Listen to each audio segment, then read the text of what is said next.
Өнөөдөр уран цугласан Монгол сургуулийн багш ажилтан хамт олон эцэг эхчүүд сурагчид та бүхэндээ 20 жилийнхэн ойн баярын мэндийг хүргье. Тэгээ би энд бол тусгай сэтгэлийн нэг хадаг өргөхөөр ирсэн байгаа. Тэгээ манай Монгол сургуулийн багш яруу найрагч Батбаяр ах маань надад зориулж миний аавд зориулж нэгэн сайхан дуу бичсэн.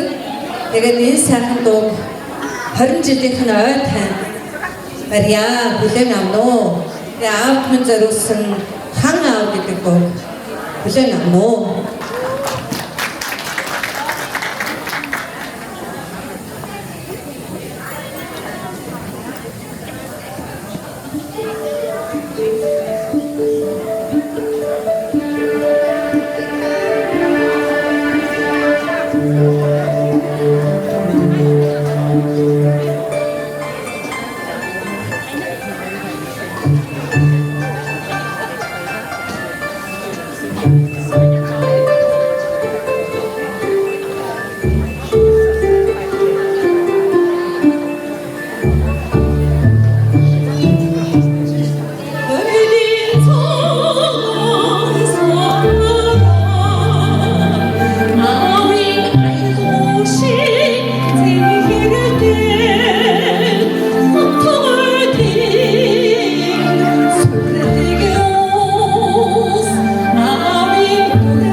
Батбаяр агштай маш их баярлалаа. Ийм сайхан дуу одоо Монголын анхны монголчууд гэж болохоор Монгол багш, Монгол яруу найрагч ийм сайхан дууг зохиогоод энэ Америкийн нэгдсэн улсын Вашингтон ДС хотын 20 одоо Монгол сургуулийн 20 дахь жилийн ойд мэрэгжлийн дуучин Болормаа гэдэг хүн аавж өвдөрсөндөө дөрөвдөө ингээд дуулж байгаадаа туйлс баярлж байна. Ингээд Батбаяр агштай уртнасаж удаан жаргаж олон сайхан шүтэгчээрээ гэж хэлээд байна. Баярлалаа.